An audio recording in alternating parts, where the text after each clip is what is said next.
All team, give it everything you got! It's time to fangirl flail with Fangirls Going Rogue. Count me in. Never get between a Mandalorian and a weapons package. This is the way. News, discussion, and commentary from the female point of view. You call this a diplomatic solution? No, I call it aggressive negotiations. She's as important as he is. With your hosts, Tricia Barr and Sarah Woloski. Boy, am I glad to hear your voice. Strap in, because this is where the fun begins. I like the sound of that. Welcome, Yub Cubs, to Fangirls Going Rogue. I am one of your hosts, Teresa Delgado. Yes, that's right. You heard it. Teresa Delgado. And with me are my fangirl besties, Sarah Woloski from Skywalking Through Neverland. How are you? Hey, I'm excited. We've got some movies coming out. We've got some old people back on the show. Old. I know, that was the wrong word. But we've got some guests, on the show that we're very excited about. And Tricia Barr, my rogue leader, throwback to our original days, which is what I used to call you, from Fangirl Blog. How are you? I'm doing good. I've been doing some organization in my room, and I have this rogue squadron dress, Teresa, that I wore to Star Wars weekends, and we took some of the first pictures ever with it, and I had it out reorganizing some stuff, so there's some memories. I don't fit in it anymore, but you know what's funny about that? The tank top that I was wearing, I don't fit in anymore either, but I have it, and it's in my drawer with like all of my fangirl Her Universe shirts that don't fit me anymore. Like all of the original shirts and things like that, none of them fit me anymore. But I'm never going to get rid of them because it's like an era. Oh yeah, and if you're talking about when I met you guys at Star Wars weekends as well, I don't fit in that dress anymore either. So wow, 10 years. That's what 10 years of podcasting does to you. And if you guys are new to the show and you haven't heard Teresa was founding member with myself, and we are at 10 years of podcasting for Fangirls Going Rogue. We're going to go down some memory lane. And just in case, if you're new, this memory lane is actually going to be relevant to some of the things that are happening in Star Wars now. So don't turn back. Listen, because sometimes with age comes wisdom and things that we've heard along the way that are pretty interesting looking back on them now, knowing what's happened in the show Ahsoka and other things that are happening in Star Wars. So to prepare for this episode, we kind of needed to go back and take a look at things. And we all went back in our catalog and listening to how I used to podcast, even though I had been doing bookworms before. And then Fangirls Going Rogue, I was like, wow, my skills of flowing into one thing to the next were not good at all. But we're all learning, and that's how we did it. And you know what? Podcasting is the Wild West of media, and I think it still is. Yeah, so we tasked ourselves with going through, and each of us picking 3 of our favorite episodes, and we are going to play some clips from those shows to jog your memory. And if it jogs your memory enough, then you guys go back and listen to these episodes. So I think, Teresa, we're going to start with you since you are our special guest on this episode. So please lead us into your favorites. I decided to try to do, in Taylor Swift fashion, 3 different eras of Fangirls Going Rogue. So the first one I had is actually episode 8, which was the very first time that we had Vanessa Marshall on the show. Rebels hadn't come out yet. It was getting ready to come out, and they were starting to do Star Wars weekend stuff and starting to bring everybody in. we got to meet all of these actors for the first time, and it was just so incredibly cool. And one of the things I asked her was what her favorite parts of Star Wars weekends were, because this was her very first Star Wars weekend. We love you, and we're getting to record with you after you got to do your very first Star Wars weekend. So we have to ask you, what was the one thing that you remember the most about Star Wars weekends? You know, there were so many things, it's so hard to narrow it down. I mean, because there were so many moments that were truly sublime. I think the parade blew my mind, definitely. That was so awesome to, hear that music and be in the car and have sort of everything come together at once. Meeting Peter Mayhew, I mean, meeting Chewbacca, seriously? I just had these moments where it was almost like my spine was electrocuted, where I was like, how is this my life? And I got my first mouse ears. And then I got so many cool gifts from fans. Allison Barrios of Cosplay for Jedi, she made me these Leku. And I brought them out at the Behind the Force show. And that was just so dear and wonderful. And then plus there was her Universe store in the Darth Mall, which was insane because I normally have to order everything online. But to be able to, like, physically feel all the merchandise and get what was missing in my collection, I mean, seriously. And not to mention, I got to see you guys. So, really, it's hard to say what was the best because most of it was just nonstop pure joy for me. I have to say that you're getting the mouse ears was pretty awesome. So. Oh, man. That was amazing. And, I mean, getting to do Stomp with Ahmad Best and James Arnold Taylor, how cool is that? Mean, seriously, where do you have all day? Because I could go on and on about how great it was. I mean, and it was Peter's birthday, and there was a Millennium Falcon cake. Come on. Like, the whole time I literally was just flailing completely. Flailing! Flails! Oh, that brings me back. Man, I miss Star Wars weekends. I know we have Galaxy's Edge, so there's Star Wars at Disney parks all the time, but Star Wars weekends was special because you got that kind of intimate interaction with the voices and stars of Star Wars. It was a totally different experience. Mm-hmm.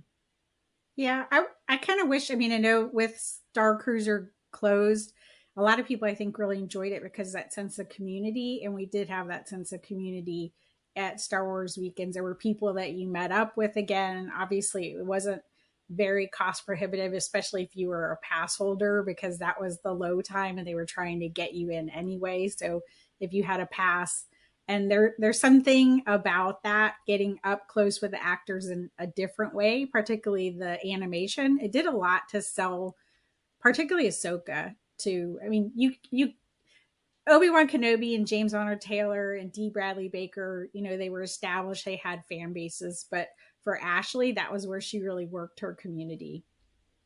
Absolutely.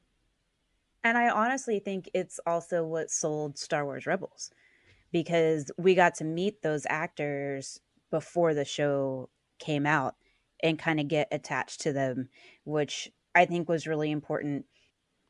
So we used to ask people that we interviewed 2 questions. And what was the most underrated thing about Star Wars? And then I think the other one was, what's your favorite thing about Star Wars? I think. But for this one, because Vanessa was such a big Star Wars fan, before getting involved, we asked her what her favorite Star Wars movie was. And it might have been the best response ever. Well, you know what is interesting? I would say before seeing the Clone Wars, it would have been A New Hope. There was something about that because it just propelled me into a whole new universe.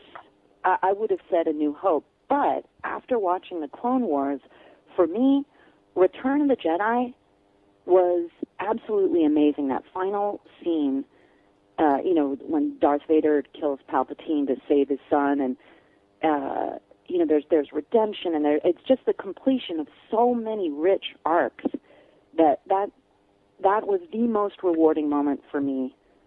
And I really thank Clone Wars for that, because they really fleshed out Anakin. I know the prequels did as well, but I cared so much about the Anakin and the Ahsoka in Clone Wars that it deeply impacted the original trilogy for me. So today I would say Return of the Jedi. And I love that I can say today, because I think that's what's really cool about the Star Wars universe, is that it can sort of move and grow with you, and you can discover new things. Even though you think you already know everything, there's always something more to learn. And that's definitely the case with the EU and all that stuff. But, yeah. Exactly. So, hey, Tricia. Tricia, I got her. That's Teresa's favorite is Return of the Jedi. So hey. More so. I'm always on the hunt for more Return of the Jedi lovers over Empire Strikes Back. So yes. Nice. Oh, that's so great. There's a lot of this people. One's like very sort of I don't know, it's symbolic of the show in general, is that we tried to get people with different opinions on Star Wars all the time.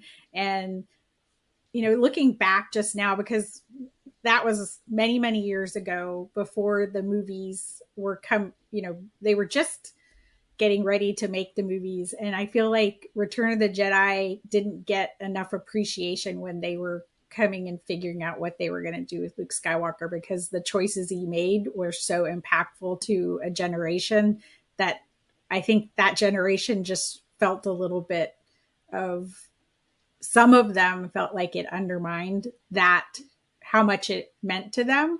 And I don't think that was intentional, but I also don't think they necessarily reflected on how it would impact a generation of fans. Nice. I agree. I mean, it's my favorite movie still.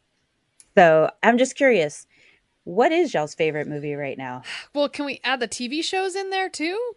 Because if we're talking about that... Sure. Why not? Oh my gosh. I mean, I do think Andor is just a masterpiece. Just in terms of the storytelling and just how everything just wraps up into itself. So I love it for that. But, I mean, Empire Strikes Back still has that love story.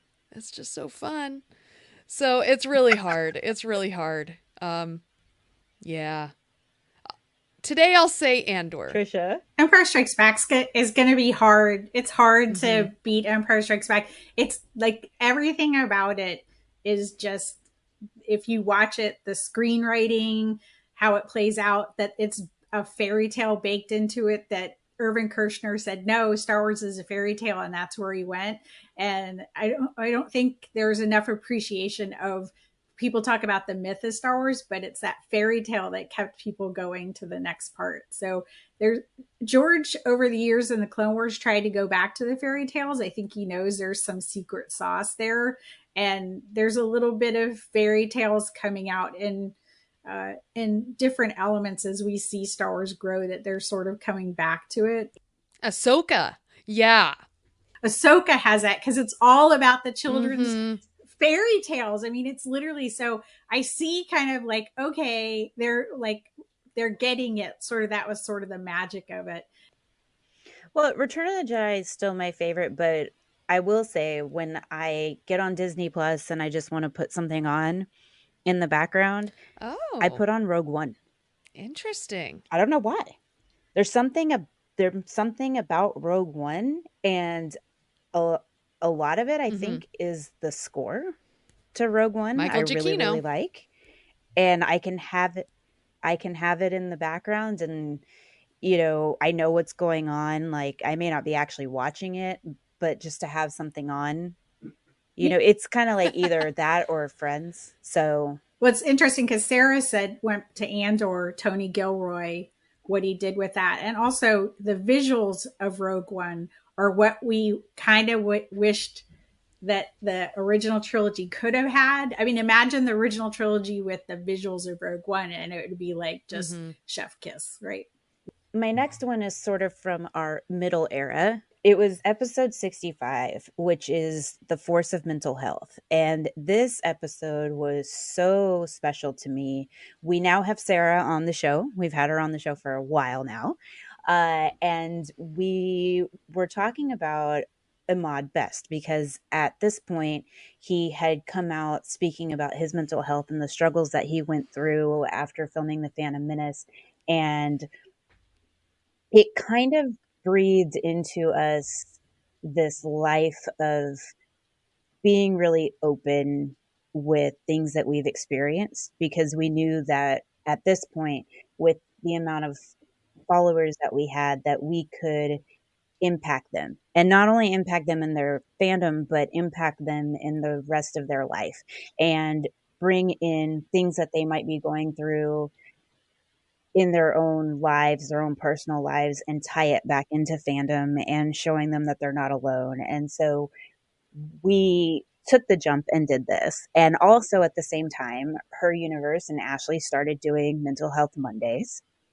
And so that started happening. And so there's been, and since then, I've seen such a growth of mental health conversations that people are willing to have, which is really, really great. So we kind of introduced this with me meeting Ahmad Best for the first time at Star Wars Weekends, back to Star Wars Weekends, and getting to meet Ahmad Best for the first time. My experience meeting him was one of the best Star Wars Weekend experiences I ever had. He was incredibly kind. He listened to everything that every single person had to say. He gave you a hug, but his hug wasn't like just an, oh, like you're a Star Wars fan hug. It was a genuine thank you for being here kind of hug. And I really feel like the people that he met at Star Wars Weekends, now knowing all of this, may have given him, hopefully, some sort of encouragement in his battle with depression to continue to move forward, because we were really, truly, honestly there for him. Just talking about Star Wars Weekends and bringing back this conversation, that was one of the first times I realized how hard it was for some of these actors. Jake Lloyd did some Star Wars Weekends, and I remember seeing people standing away from his tent. They were around the lake at Hollywood Studios, and they were shouting things like, "You ruined my childhood" at him. And Disney staff had to move them along, but people were brazen enough to just be mean to him in the open. And Ahmad Best experienced this too as well. He was literally doing what he was told. For some kids, Jar Jar is like an amazing thing. It was, it was sadly people from the original trilogy generation that had decided they really didn't like Ahmad. They didn't like Jake when they're just doing their job, and did amazing things in their job. So it was the first time I understood what some of these people went through for being in Star Wars, and that we have to be really careful of what we say and how we say it, and not to be mean to the actors for doing their job, and respecting them for that work. And what's funny is that you say almost the exact same thing in the actual episode right after that clip up. Oh, that's so funny. Wow. Yeah, and I remember you bringing that up and realizing that I really didn't know all of that, and of course, this episode was recorded, I don't know, this was several years later, so this wasn't when I met Ahmad Best. We recorded this several years later. So it is kind of that, how things sort of stick around and how they're cyclical, and how he experienced this and experienced some of that again at Star Wars Weekends, which for me was such a positive experience. But I know that there were probably some of those people like that. And then he comes out several years later and shares, his story. And in the episode, we play some of his video that he had posted on YouTube that's telling his story of his mental health. It's still up. You can still find it online. But what that inspired me to do is, on the show, was to share my mental health journey that I had been through. And I'd love for you guys to go back to that episode and listen to the whole thing, because it's a really powerful episode. And so I was listening to me tell my story, and I was wondering, did I tell the whole thing? I couldn't remember. I couldn't remember if I had cut anything out or anything, and I didn't. And I was like proud of myself in retrospect. Like, yay, you did a good job. And then we had this moment where, Tricia, you started talking about storytelling, and you started talking about storytelling in fandom and how stories help teach us how to handle our emotions and how to feel safe in our emotions. And it was really, really powerful. And it was powerful for me to hear again when I went back and listened to it. And I think it's really good for everybody to hear. And it's one of the reasons I think we're attracted to Star Wars. Stories, they scare you and they terrify you and they take you in different places and they yank on your emotions, but they teach you that you can go through those emotions and come back to a safe state. So like when we talk about the premiere, going to the premiere that Kai mentioned, we go through like a really scary event. It's terrifying to go to premiere because you don't know what's going to happen. You don't know what the story is going to be. You have expectations, and then you come out of it and we're all together, right? And yeah, and then Rian Johnson walks up to you and says, "So what'd you think?"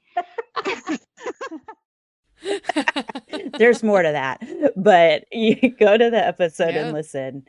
Mm-hmm. But you're right. I think about all the emotions I go through watching different movies and realizing that I can be safe when I come back from it and that I can experience those things. This is bringing me to mind, okay, Lessons in Chemistry, this show, this series that Brie Larson has been on and produced, it has been on. And so Richard and I will once a week sit down and watch the episode and have our good morning cry. We are both like in tears by the end of each episode of this series, and yet it's cathartic. And we can come back from it. So yeah, that's a great lesson, Tricia. So I wanted to pull in one more clip from that episode that involved you, Sarah. And you said some really awesome stuff about finding happiness in your fandom and gave some really good advice to our Yup Cubs. I think what's important is to find your group or your niche or wherever it is that brings you happiness in your fandom. So like for me, it's with you ladies. Every month we get to chat and we reconnect, and it's something, I mean, we have our chat 24/7, but to be able to talk with you ladies every month, it really fuels my fandom and invigorates me. And just having fangirl friends is very important in my life, and I would be a different person if I didn't have you guys. Aww. And it's still so true, though. Aww. It is really important to find that and find your happiness through fandom and all of that kind of stuff. So that's why I wanted to share it, because it was really nice. That is. And you know what? We've implemented since 2020, when all of us were disconnected, we've implemented those Zoom chats. And so like many of our listeners, and you, Teresa, of course, are always invited to join us for those Zoom chats. Yeah, I pop in when I can. They're usually going on during like a game. So it's hard for me to pop in. But I do remember every now and then. This episode ended with mental health challenges, and I think they're relevant today just as they were back then. So I want to challenge you guys, two things. All our listeners, Tricia and Sarah, leave a positive comment on social media on a post of someone that you know, and it doesn't have to be about fandom stuff, just a positive comment. And then put down your phone for a small portion of the day and live in that moment. So those are my challenges to everybody. That's so hard. It is really hard. Because even at Disneyland, they encourage you to do everything on your phone. Yep. Okay, so my last episode that I picked was when we changed our format a little bit, and we were doing just like one topic per episode. And we did an episode that was called Witches in Pop Culture. or maybe it was the Witches Spooktacular. It was a Halloween episode.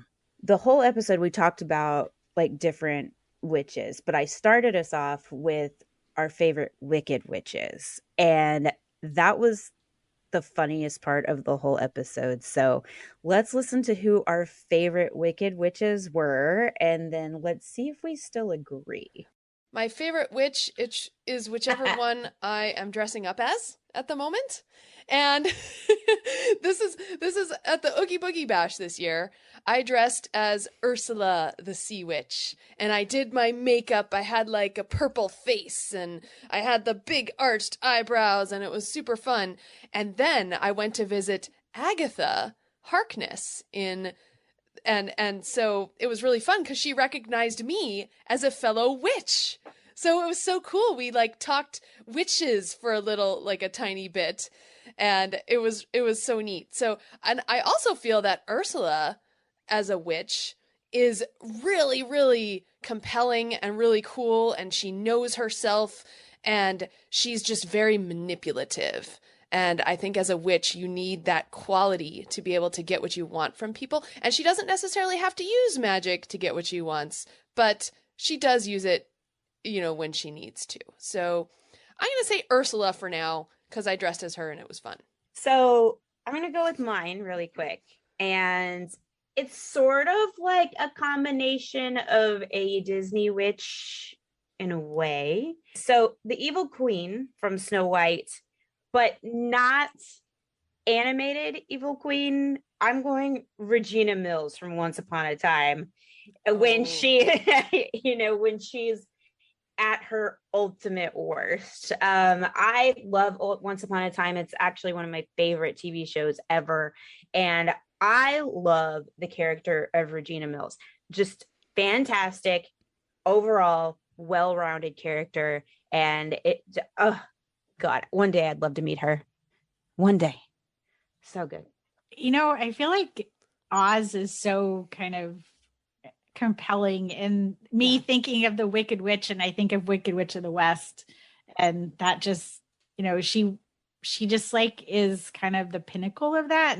But then I love Elphaba from Wicked, who's not as wicked, but it all kind of goes back to there. And I don't know. And then my second favorite is Mother Talzin. I'm totally going to do a Teresa and sneak two in there because I felt like she was so kind of cool and evil, but with a different bent than, say, the ultimate evil of Palpatine. She just really wanted to protect her own, and she would do awful things to do that, but it was still about protecting her own. I love that. And I'm going to sneak two because I have to say Scarlet Witch too. But we just don't know enough about her yet. I mean, we do, but like, I feel like her story is just all right, fine. Then I'm doing it too. Dolores Umbridge and Bellatrix Lestrange. Two evil, oh, very nice. Evil people.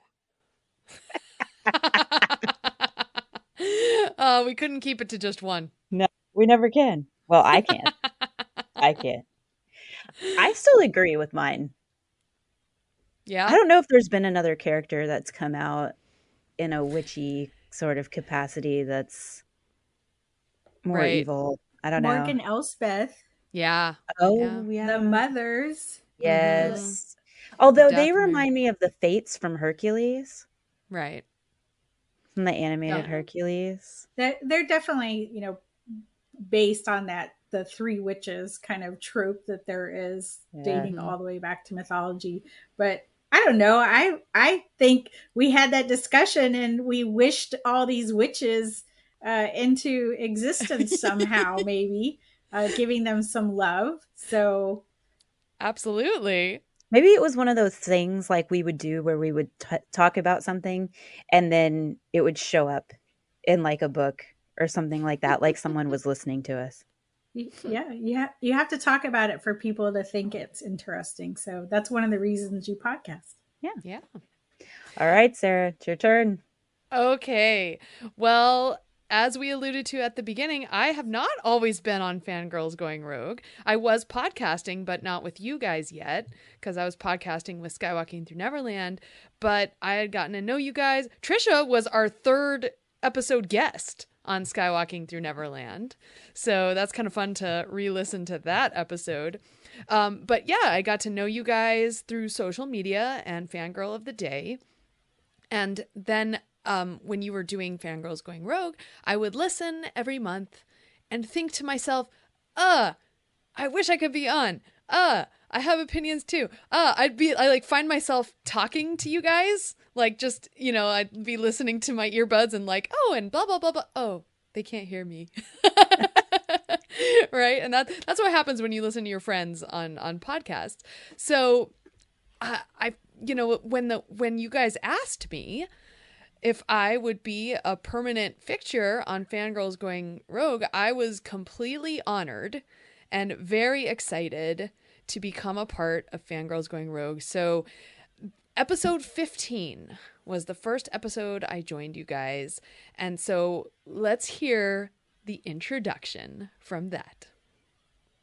Hey everybody, welcome back to Fangirls Going Rogue. This is Teresa, one of your co-hosts. With me is Tricia Barr, as always. Hey Tricia. Hi Teresa, it's 2015. This is going to be an amazing year. It is. We know this year is going to be big, and we've decided that Fangirls Going Rogue needs to get bigger, better, and more fantastic. So we have on with us today Sarah from Skywalking Through Neverland, also known as Jedi Tink. Hey, Sarah. Hi, you guys. I'm so excited to be here, too, because, yes, 2015 is like the year of Star Wars. It is.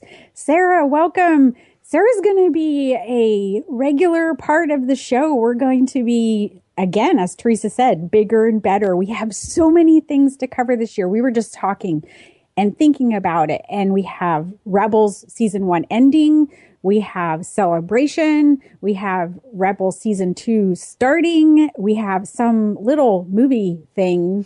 I don't know. The Force Awakens. So, and then there's going to be toys and books, and I can't even, like, right now my head's exploding. I know.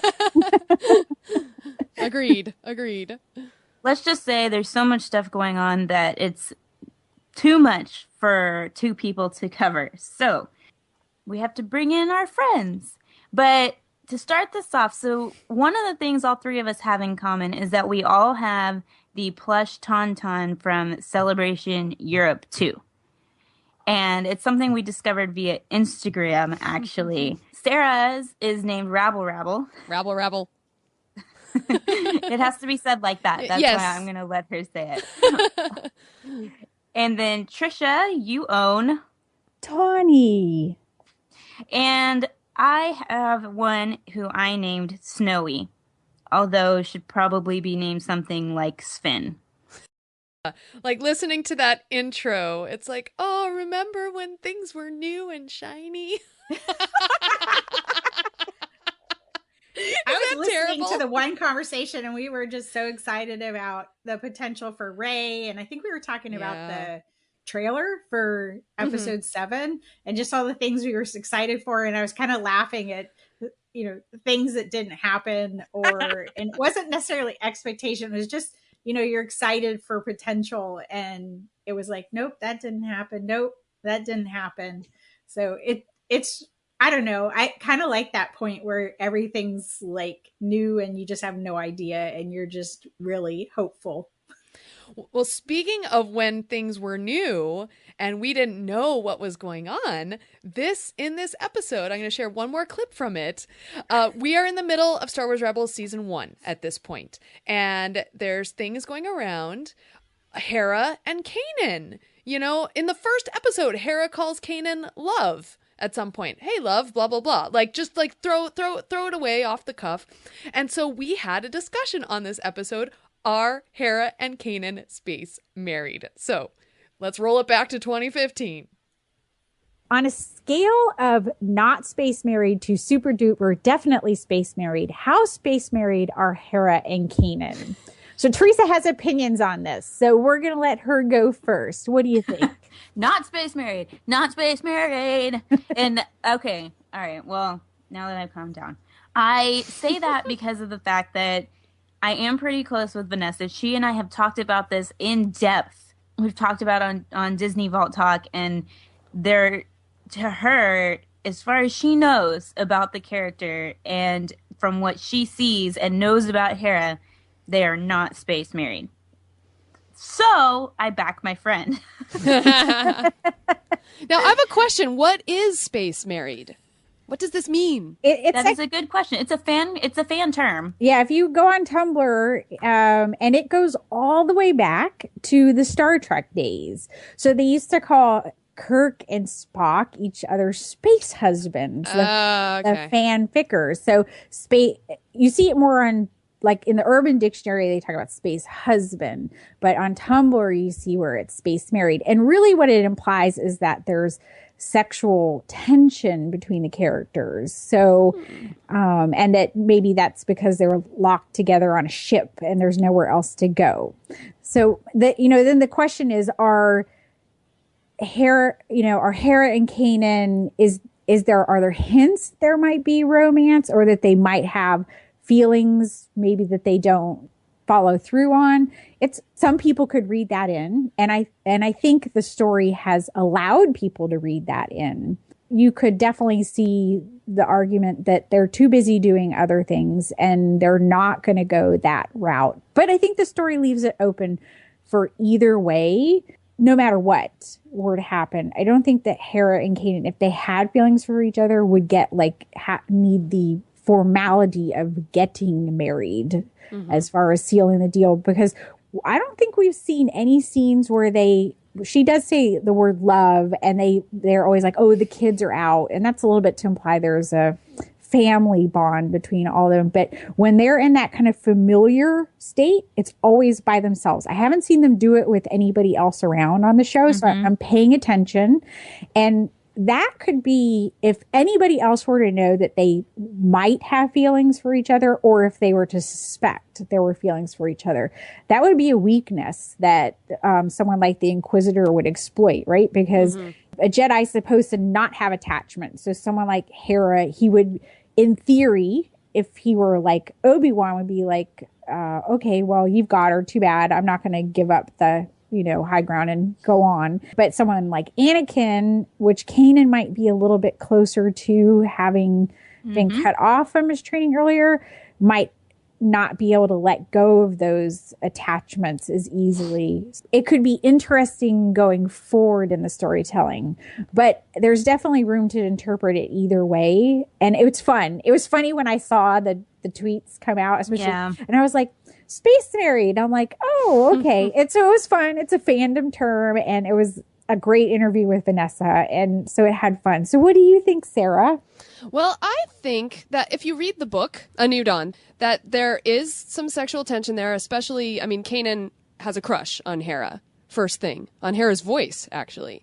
So right there, you can see the tension in the book. However, in the show, the TV show, I haven't really seen any of that. I do get, Tricia, your point where when Kanan and Hera were in the ship together, they do have some quibbling, people who are live together would have that. So my answer is I don't really see the space married thing in the TV show, but I can see where it could stem from the book. Ha! I was right. Ha! They have a kid. And that kid has actual lines in a show. Yeah, they actually had sexual tension at some point. Yeah. A lot of sexual tension. I thought that was so fun. It's just so funny. I think looking back on it, that it was a little bit of maybe reacting to the way fans took it. In it, I would love to ask Dave Filoni the question, because maybe he would fess up to it now, because it at the end they were space married and they had a kid. They weren't really married, but we know that they had a kid and they did have a relationship, and it affected things at the end. It affected at the right time, which was Thrawn. But Dave at some point decided and was punking Vanessa because he didn't tell her, so she would still play it normal. That way. Yeah. And I just thought it was, at the end of Rebels, we're like, space married, except he's dead. But if I had Freddie Prinze Jr. in a spaceship and it was just us sometimes. Whoa. I, You can't be responsible for what happened. no, come on. I'm a Generation X. People may have forgotten about us, but I did not forget about the movies I grew up on. Well, I remember at the Rebels finale when we were there, that's how Vanessa and all of them found out about Jason. They didn't know because the only one that knew, yeah. Yep. And so I remember their reaction being like, "Oh my god!" Just like all of us. It was one of the best things. And everyone was crying. Not a dry eye in that audience. No, not at all. Not at all. Well, speaking of space married or couples in animation, I'm going to move on to episode 23, which is when we were able to interview Anna Graves, who is the voice of Satine. And so I just remember like Satine and Obi-Wan, that whole storyline in the Clone Wars, just I loved it so much, and I felt that they had so much chemistry.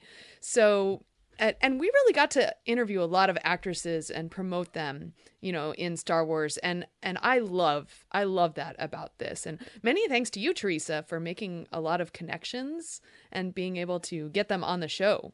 So, but let's listen to a bit of this Anna Graves interview. And I'm going to dovetail the beginning of it into when we ask her about James Arnold Taylor and any sparks flying there. So here we go.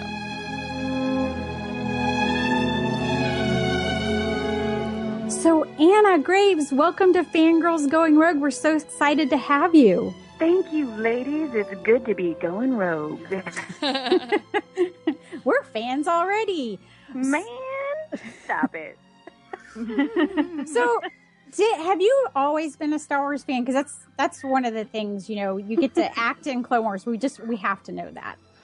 Yes, I am pleased to say that I have always been a Star Wars fan. I was born in 1978.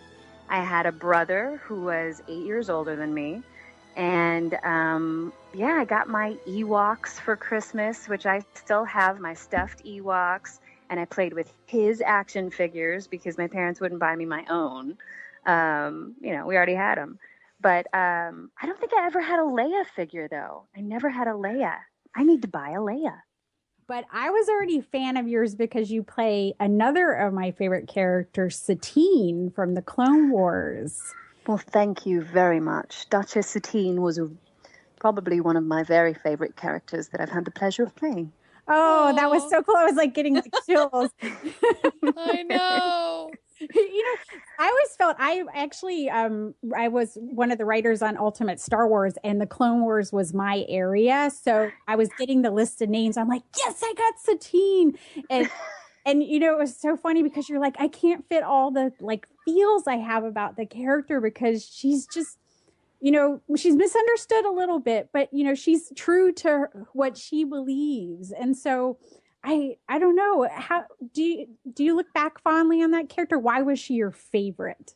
Oh, I look back very fondly. I feel honored personally for getting to, personally, how it's so funny because when you talk about Star Wars, like it's such a big, I was talking to somebody about this I'll just tell you, it's the editor who does the trailers for Star Wars. Cool. He is the man who put that beautiful episode trailer out there for everyone to see, right? And I was just asking him, I was like, dude, you're not on Twitter? I said, you will get attacked. And he's like, well, I can't talk about anything, And I said, no, but people will, they like to, tell you good job and they enjoy your work and thank you. And I said, I get it. I told him, I said, Star Wars is a beach and you are a tiny pebble, on the beach. You are a grain of sand, like in the world of that is Star Wars. So when you get to take part in that just a little bit, it's amazing, especially when, George Lucas is like, all right, let's elaborate on this character. Like, here's this character that we've created for Duchess Satine. And they originally wrote one episode and then they looked at it after they recorded it and they were like, you know what, let's stretch this out. Let's make it an arc. Let's really explore that Mandalorian world. Let's really explore Obi-Wan and Satine's relationship. And so the fact that I got to be a little part of that story was really, really amazing. Yeah, speaking about that, even though it's a cartoon, like Obi-Wan and Satine have such chemistry together. And I'm just wondering, did you and James Arnold Taylor record like in studio together to get that? Oh, yes. Okay. Yeah. We were always in the same room. And James, first of all, is very talented and very intuitive and very aware of other people in the scene with him. So each time we would run the scene, it would have a different, just a little different flavor. Like sometimes it would be sweet, sometimes it would be sarcastic, sometimes it would be, it depended on what Dave Filoni wanted and what we ended up happening. Yeah, it's not always that easy. He made it feel easy. Way to go, James. Acting in those scenes with him, he made it easy. Yay. Aww. I still think there was chemistry there. Oh, they were space married for sure. Yeah. Oh, yeah. It's actually kind of a tragic story if you think about it for Obi-Wan. Oh, because, definitely.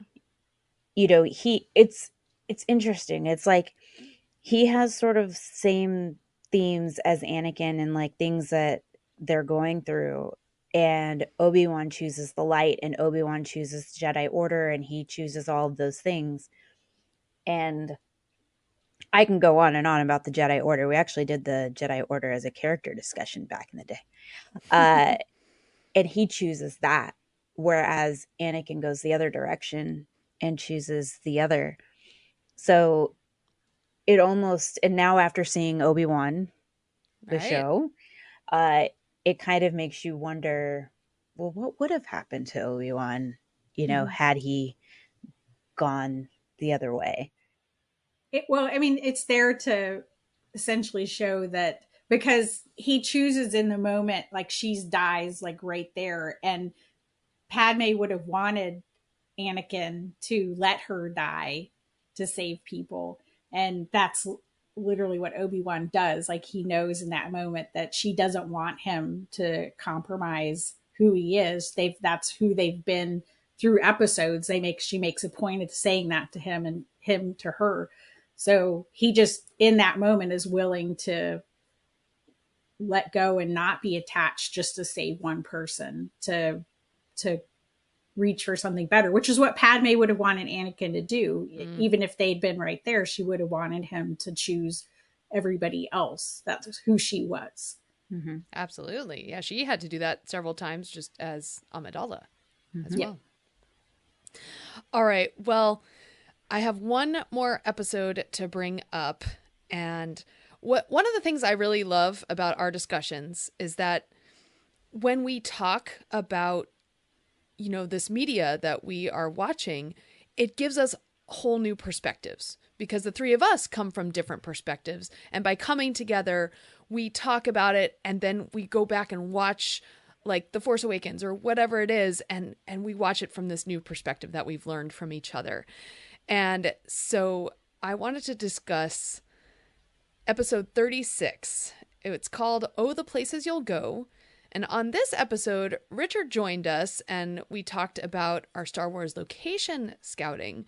But on this episode, our character discussion included the Topps Star Wars cards, which Dave Filoni had illustrated. There are, I believe, 8 or 10 of them. And they were all the red and black and white that he did. And it was all on Ahsoka. And this was right after the Star Wars Rebels season 2 finale, where it almost looks like Ahsoka dies, in that temple. We weren't sure. So then these Topps cards come out and we decide to do this discussion on Topps cards, which made us really think about what happened. But now, this is 2023, the Ahsoka series has come out and some of those Topps cards are relevant now. So I wanted to share with you the discussion back from episode 36, and then we'll talk about it now. Sidious, Anakin, Luke and Leia, Qui-Gon Jinn, C.O. Bibble, Kylo Ren, Salacious Crumb, Bib Fortuna, Boba Fett, Amidala, Wicket, R2-D2, BB-8, I can barely keep it straight. It's a character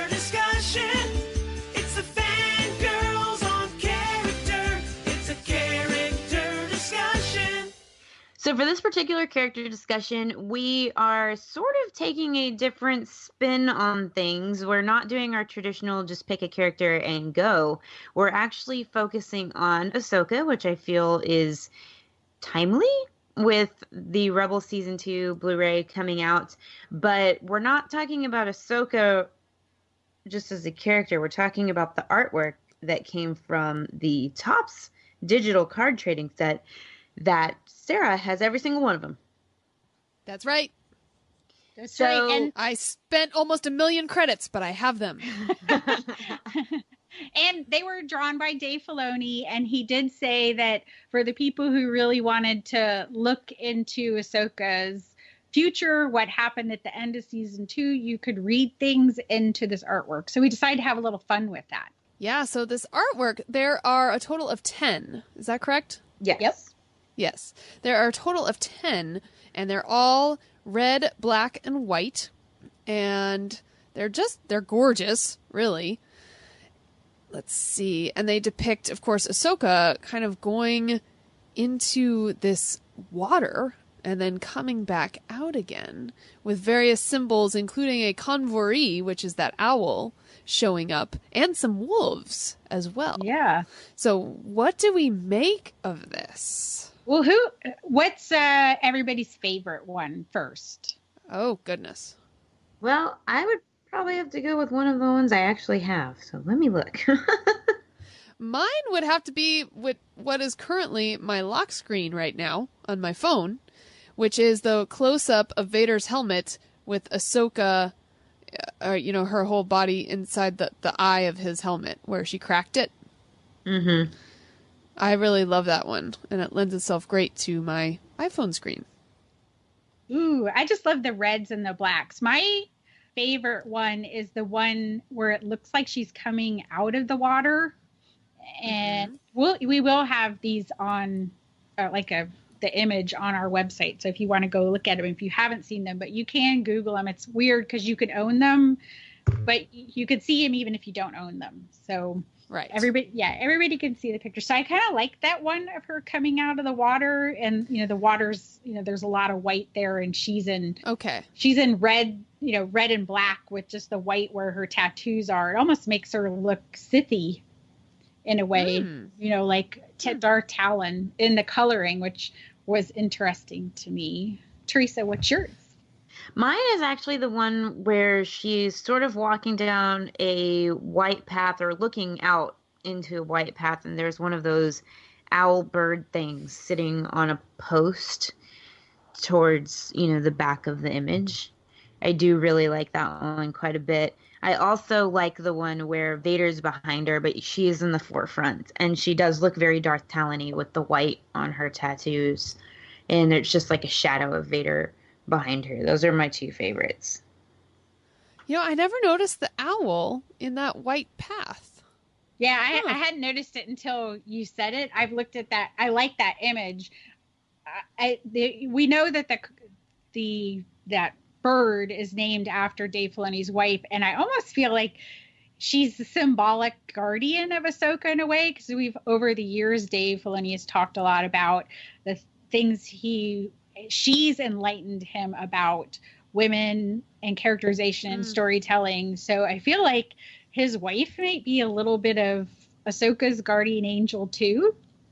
In a way. So it leads her, but it seems to me suggests in that picture that Convery is maybe giving her like guidance, like this is where you should go, this is the path you should follow. In myth you have somebody that something that'll lead the way, that will speak to you, and Dave Filoni has said that Conver is somebody that we've seen in Star Wars. So I rack my brain, like, is it the sister, is it somebody else's Force spirit? Is it the Force itself? What is it? Very telling. Okay, so Tricia, you liked the one owl bird thing. I know. Owl bird thing that's like now well known, and we have a plush of our convor. And why I called it a convory, I'm not sure, but But then Tricia, so you mentioned your favorite one was her coming out of the water. And we basically see this image in the Ahsoka series. Dude, when that happened was that episode 5? Yeah, that was the one that Dave directed. Mm-hmm. When that happened, when she reversed out of the water, I mean, like, I had to stop it for a moment because that image was flashing in my brain. So it just, he doodled those and it was whatever he was working on. But we talked about it, she looked very dark side, right? Mm-hmm. And in Ahsoka, before when she goes down and meets Anakin, and in this world between worlds or in her mind or wherever this is, she's in a very dark place. And that's what he was going for. He just had to work on it to get it to where it was. But that's her rebirth. And he drew that picture and he made it happen. And that's like how when I write, I have these very clear visuals and I have to get to them. Like you have to work your way up to it. And he did. So that's kind of crazy. Yeah. Like, that you have this like long goal. And then Teresa, the one that you liked, can almost be likened to that episode of Ahsoka where she meets Darth Vader because, you know, there's a big path that they're standing on and she has to basically cross it and, you know, interface with Anakin to come out on the other side where she sees the Convoy, you know, eventually. So That's crazy. Well, and then also there's the one where she has both of her lightsabers almost like kind of crossed in front of her face. And that's literally like a scene from one of the trailers. Yep. Of Ahsoka? Yeah. Yep. Yeah. Yeah. So he had these very strong visuals. And I feel like, well, obviously, this is a perfect segue into kind of racking down into the Dave Filoni's influence on storytelling and really bringing it to the now. We get to see the show with Ahsoka and Sabine essentially as the leads, and Hera, who we talked about, and her space married son, Jason. And we were one of the early podcasts that were getting to interview these people. And I was at Star Wars Weekends, circling back around to these wonderful events, and I got to speak to Tiya on behalf of Fangirls Going Rogue. Tiya Sircar played Sabine Wren in Rebels, and she's the one, Teresa, that you mentioned, knew, the only person who knew. And when I got to talk to her, Tracy Canobio, who's a publicist for Lucasfilm, left Tiya with me. And I feel like this was a test now, looking back on it, that she was being tested, like how many secrets could she keep, because she talks about it. So she knows things and she doesn't say anything, but she teases us. So let's play that clip. Sabine was one of our favorite characters from the beginning, just because obviously there was a Mando, a girl Mando, Mando with pink, no less. And we got to see like a little bit of her, but I feel like even though we don't see a lot of her, that there's a story. And is there anything, because you can't really talk about what's going to happen, but is there anything you've discovered about Sabine? Yes. So I agree. Well, actually, James Arnold Taylor's daughter just came and said, I really love Sabine. She's very mysterious. Yes, and I thought that's excellent. Yeah, but you feel like the mystery has something. Right, and it does. And so I know a little bit, and what I know is super juicy and awesome, and it really informs the character and like what's happened in her past to get her to where she is and to being a part of this rebel crew and why she is so sort of anti-empire. Oh yeah. Yeah, like violently so, you know, like really emphatically against the empire. And so I know a little bit. I can't wait to get to really flesh that story out because I think it's going to be really fun and also kind of deep, you know? It's not just surface stuff. But I can maybe say that in season 2 we definitely do get to kind of start seeing a little bit of Sabine's past and maybe some people from Sabine's past, perhaps. Awesome. That's what we were waiting for. I don't know if I can say that, but I just did. That's all right. That's what we're waiting for. So much fun. Juicy. She knew juicy things. But this is back to just when I saw, Sarah, that you picked the tops discussion and these things that are percolating in Dave's head. I'm now going to transition from, that was episode 19 to episode 44. We were one of the first people besides Rebel Force Radio to interview Dave Filoni, which he went on their podcast all the time. And so we were one of the first podcasts that he did that wasn't his comfort zone. And we knew he was nervous. We were terrified. There was a lot of things happening. I think our like this text or whatever were just like blowing up all day. We were working on these questions so hard. We wanted to do so well. And one of the things that he talks about is we ask him his favorite storyline in season 3. And this is what he says. I try to find something I like in all the episodes. Obviously, that would probably be a good thing to do, right? But I really was looking forward to the Sabine Darksaber episode. I wanted to do an episode like that for a while. I wanted to do a real Jedi Master training episode with swords. And I think the twist that it wasn't even, somebody that has the Force as in a Jedi to be trained made it even better because it's more accessible to the audience. I think it was critical to really get into Sabine's head and understand what's driving her and, kind of how her life has been complicated. And I wanted to make that episode really all about, the emotional states of these characters and what drives them personally, as opposed, the sword technique and all that is kind of a layer beneath that, but it's not the most important thing. It becomes important if you relate to her and you relate to the struggle going on there. So she's always been a very capable character, because she's very well educated. She went to an academy, so she has a lot of training and knows how to do a lot of things, but she had a limitation when it came really to dealing with her family and her emotions. And I really looked forward to telling that story. And he got to tell it. Yeah, he did. Isn't that crazy though? Just looking back on it now, when I was listening to it, I'm like, I didn't remember that he said that. Right. But then now looking at that, so Sabine was a character that interested him, that he was finding interesting and wanted to do more with. And Ahsoka came around the show and he's like, yeah, this is what I want to do. I want to do a story about a master and an apprentice and them working towards it. And essentially he stuck her into it. I didn't remember that he said any of that either. And now I'm thinking, what else is in there? Yeah. Well, Tricia, you found some more nuggets.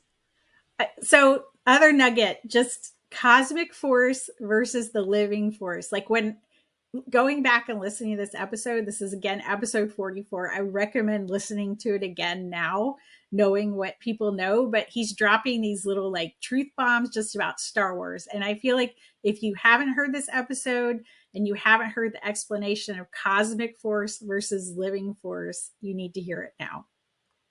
I think you have to be careful, like the light side passing into the Force. Yes, I would say that that's more true than not, but it depends what you're talking about. Like there is the cosmic force and then there's the living force.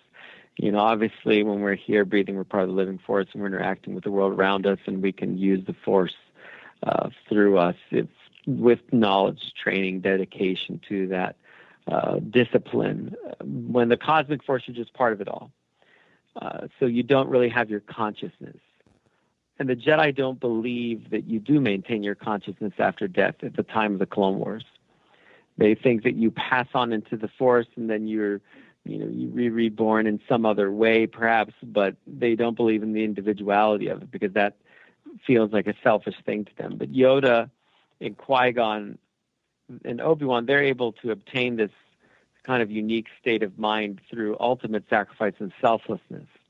Because in that form, the famous blue ghosts or whatever have you, they're actually just mentoring and instructing still. They're not really doing much for themselves or of themselves.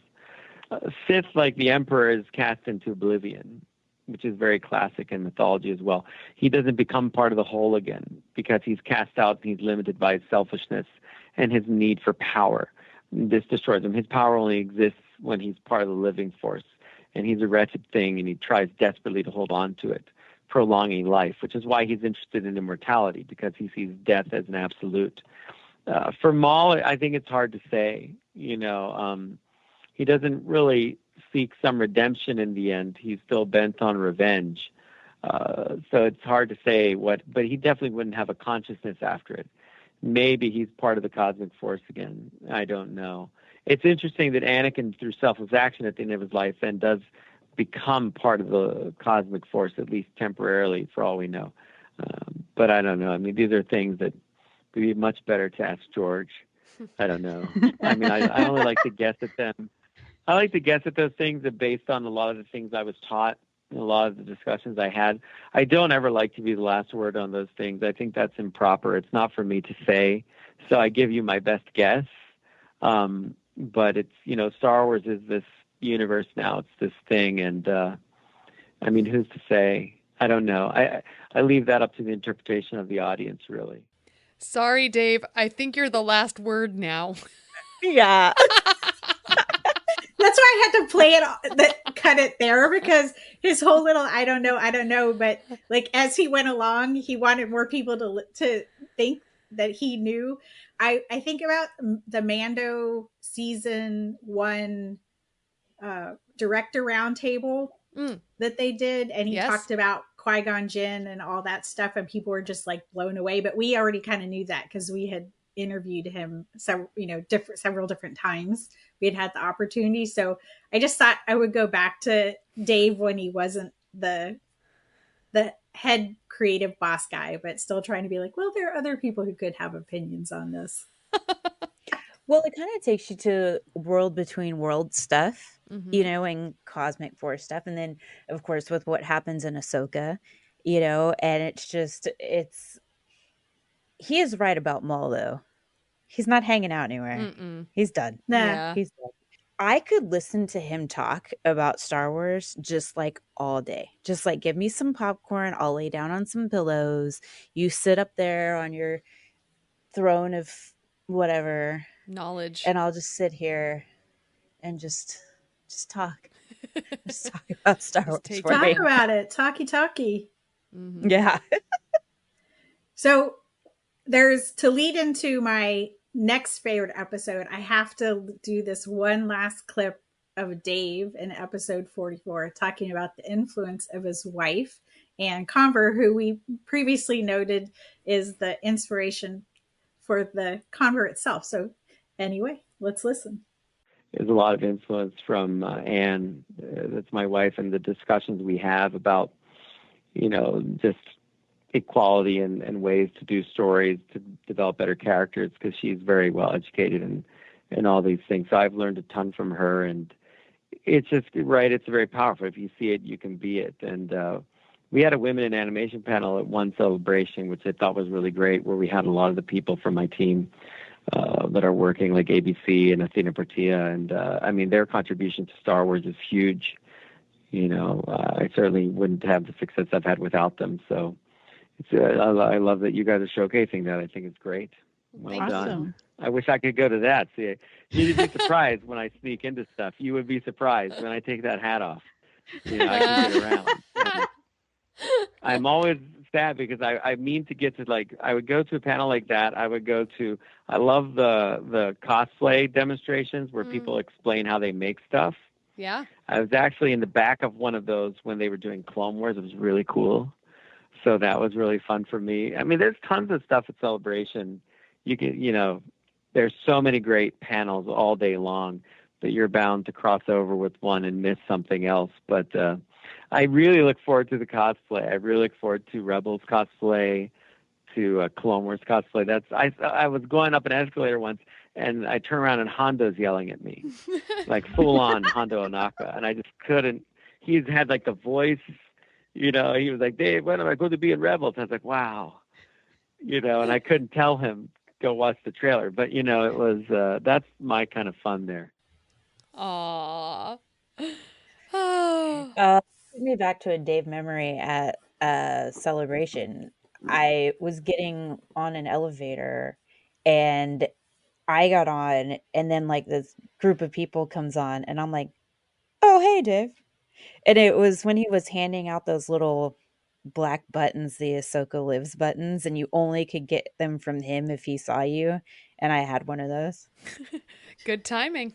And I think you had gone up to grab something that you forgot too. So I think so. Lose your phone. Go find Dave Filoni.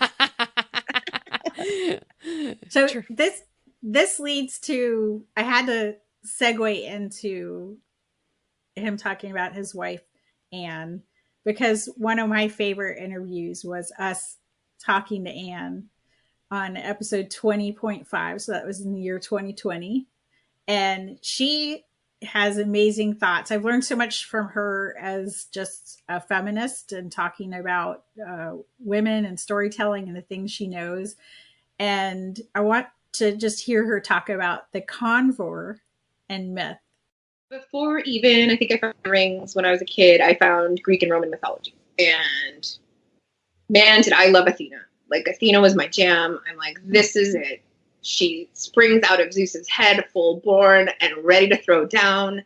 She's not just about fighting. She's about being tactical. She's about wisdom. She's like the steely, gray-eyed goddess of wisdom and war. Like, I love her. And her, consort, her sort of, her familiar, if you will, is the owl, and that's her symbol. So from a very young age, I was sitting in how to date yourself 101. I was reading my Encyclopedia Britannica and reading every entry about Greek mythology that I could. So I love owls from then. And then of course they're mysterious. They're nighttime. In a lot of cultures, they mean death, right? Or they're harbingers of death, as well as like tied to wisdom. And then what I think is so interesting about that is people want to separate out wisdom and death. And I'm like, but that's where the wisdom lies. And what I love so much about that being tied in any way to Ahsoka or a symbol of her is there's her journey, which at least up to this point, I think that we're finding is a pretty healthy journey in search of self. And then you have Anakin's journey, which is all about avoiding death at all costs for himself and those he loves, right? And so when I see that convoy flying up over him, I'm like, this is your soul. This is your soul speaking to you and telling you what's right and the path to follow, and that there's wisdom in the natural cycle of life, taking your place in it and dying a good death, I guess, ultimately. I don't mean to bring it down, but you know what I mean? Like, live your life and set an example and make way for the next generation that's coming. And so for me, that's what the convoy and Ahsoka's journey are really about. I don't know. What do you got? What's it for you? I just got chills. Me too. I was just gonna say I got chills. Still got chills. Speaking of someone else that I can listen to just talk forever. Yeah. I always think of Ahsoka when I go out in my yard at night, because we live in kind of a wooded area and there are owls. Oh.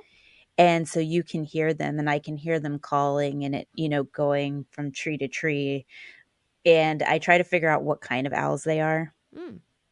But I always think of Ahsoka, and it's funny because she's talking about the same thing. And I think about what owls mean in Latin culture and what owls mean in Native American culture, which are my two, heritages. And every time I think of an owl, I think of my mom, because my mom has the same kind of like connection to owls, and she occasionally gets them in her yard. And so sometimes when I hear an owl, I'll text her and be like, have you heard an owl tonight? Just to see. And it's cool. I like owls. It's so cool because in the Ahsoka itself, we get really wrapped up in that relationship of her, the convoy that appears of looking like the daughter. And in this, like listening to this and just putting it in context, in some way, Ahsoka, she faced death, right? In episode 5. And so she finally like faces it and is like headed back where she's not afraid of death, which is what Anakin was afraid of, which is why it was so powerful for him to confront her in that moment. So it just kind of reframed how it's not wrong to think of the connection to the daughter, because the daughter died and gave her life, but it just reframed how I was thinking about the convert in the context of being around Ahsoka and what Ahsoka is in the story. So it was really cool to listen to that and come back to it. Yeah, it's like the owl doesn't have to be any one thing. It can just be a symbolic meaning within Star Wars. And since we had Dave talking about Anne, I thought we'd end with Anne talking about Dave, because there's I think some things we can say afterwards. Dave is a good guy, you know? He's one of the good ones, and he like wants to learn. But I think it's also really hard when you're in a position of making decisions and making a behemoth like Star Wars move forward in storytelling. It's hard to listen sometimes because you're so worried about moving forward, making the story happen, creating the product. I don't like to say product because it divorces it from what is creative about it, I think sometimes. But I used to joke with Dave back in the day that he was really Eisenhower era. Like that he sort of secretly would be like, you'd be really stoked if I put on an apron and made you a pie every night, you know, like, and that's not entirely fair, but there are things being like a hockey playing guy from Pittsburgh that I think he just hadn't always considered. So when we met working at Disney, I was in my 20s, he was in his 20s, we're about the same age, and like, he just didn't always see the inequities that you're in a position to see when you're experiencing them, right? And there's a spectrum of those. And as the like working class lady that I am, like I have a limited window too on, you know, what it is, what my privileges are, and like what people aren't experiencing, what people don't have that I have. You know, it was like an evolving process for myself as well. So over the years, I think Dave confronted not just with me and my experience and my consistent harping on stuff, because I'm not easy, nor should I be, right? Like, but he's dealt with such a wider array of women and experiences and diversity in the last decade. And part of that is created by him in people that he's drawn in and voices that he's drawn out. And I'm hugely proud of that. And some of it was just like when the Disney transition happened, and also when Kathleen Kennedy came in and her people that she brought in. He'd just been working with George, which was great. Like, I'm working with the maker, and then I'm making things happen, and he's the only person I answer to. And it's like, suddenly he's answering to all these women. And I'm like, look, it was so great. Like, it's not just happening at home, it's happening there. And there were challenges, certainly, to that. But I think that the thing is if you've got your eyes open, you realize that having a broader range of experience and diversity and voices makes your stories better and stronger and make them not just appeal, but like touch more people. Yeah. Hello, the Marvels. Don't say too much. I haven't seen. I won't. But the fact that that's about 3 female superheroes and begins with the Marvel logo with all the female superheroes in it, like, oh, that's gotta be amazing. It made me cry right away. Oh, it would make me cry. I'll let you guys know as soon as I see it. Yeah. I love how she talks about him. Yeah. She's like his biggest cheerleader, but also like the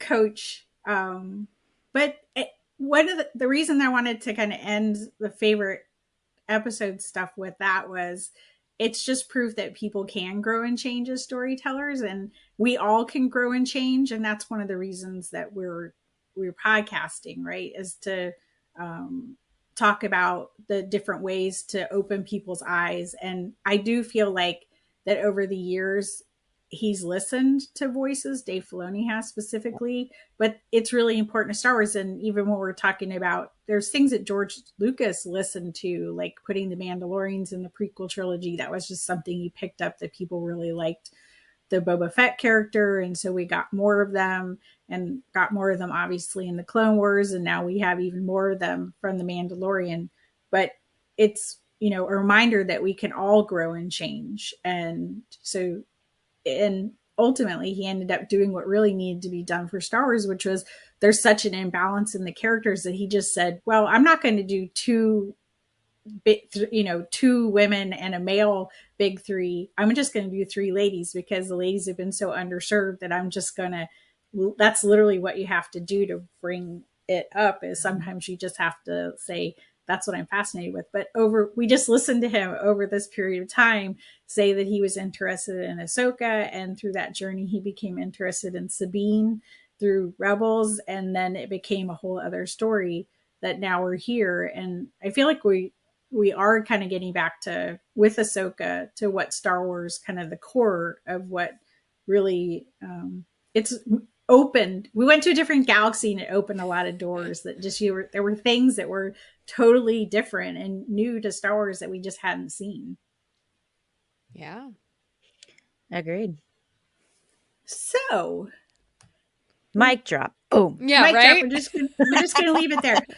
And that's it. The end. For our character discussion, we are going to have a character discussion, and it's going to be about us as Fangirls Going Rogue podcast. So we're going to talk about ourselves, which is, you should do that sometimes. You should be your biggest promoter or your biggest discussion. So you guys ready for this?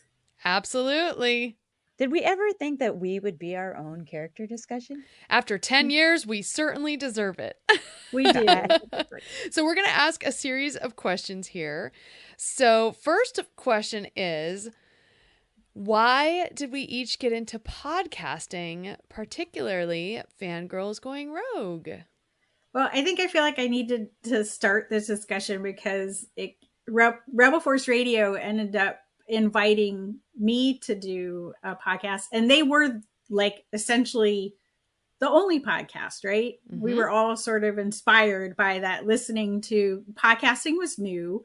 Jimmy Mack was in radio, so for him, all the interviewing and all that stuff, but like we all listened to, this was like the one way you could really get into the weeds of Star Wars and listen to like Dave Filoni, and they would have discussions on all of the Clone Wars. And I think a lot of people started with Rebel Force Radio, but I listened to Rebel Force Radio, and I had written an article called, when I'd started Fangirl blog, Luke Skywalker Must Die.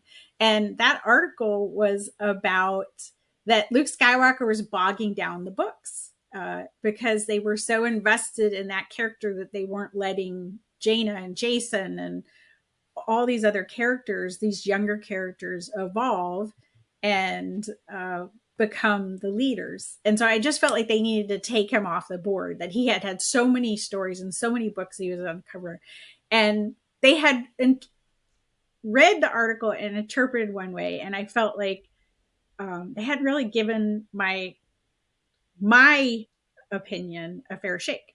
And this is so meta for me, as I essentially just wrote back to them in an email, and I was like, well, I don't think you are really giving me a fair appreciation of this, and what it's not really a fair representation. And to their credit, they invited me on the show. Nice. And we had a conversation about Luke Skywalker Must Die, and realized that we both kind of came from the same place, that we both felt like the books were lagging a little bit, and that we had a common place in Star Wars. And I think that was a big moment for me, one, to stand up for myself, because they were the biggest thing, and everybody who listened to podcasts heard them say something about me. And I was like, I don't think you gave me a fair rundown, and they gave me a chance. And I think that's important, to have conversations instead of like talk at people or about people, is to have conversations with people.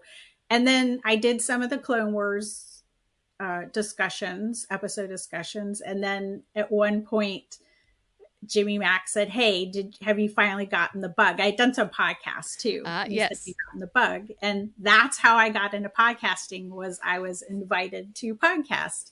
And that's how it started for me. Not something that I was like, oh yeah, I want to do this. It just happened that I stood up for myself. And that's sort of what Fangirls Going Rogue has done, is quietly, in discussing women and diversity and inclusion, we've stood up in a way and represented other voices in Star Wars. And I think we've changed it.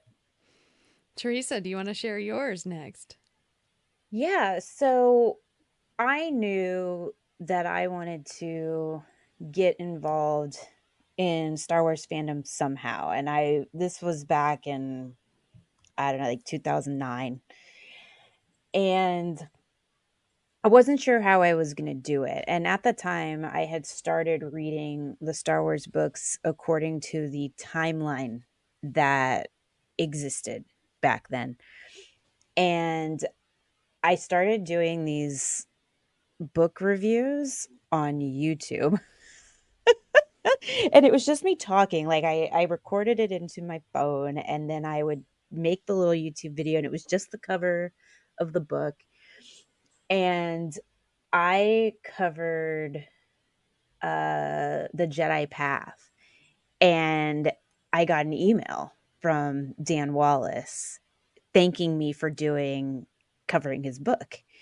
And I was like, oh my God. And it was at that point that I realized that people were hearing what I was doing, even though I didn't know anything about promoting things or social media or anything or being an influencer. I say with quotation marks. So it kind of started there. And then I started getting involved with the Star Wars Report and people over there. And I started doing Star Wars bookworms. And it slowly came to be that I knew that I wanted to bring recognition to voices of female fans. Like that started to come in. And I started to see Tricia on Twitter and other places and other women as well. And like Bethany Blanton, and started to realize that I could do that and that I could do it from a different perspective, because there weren't a lot of people vocal on Twitter at the time that were Hispanic and that were from my generation that were fans of the prequel trilogy, like that was our Star Wars. And so I realized that there was an area for me to kind of slide into everything that was going on.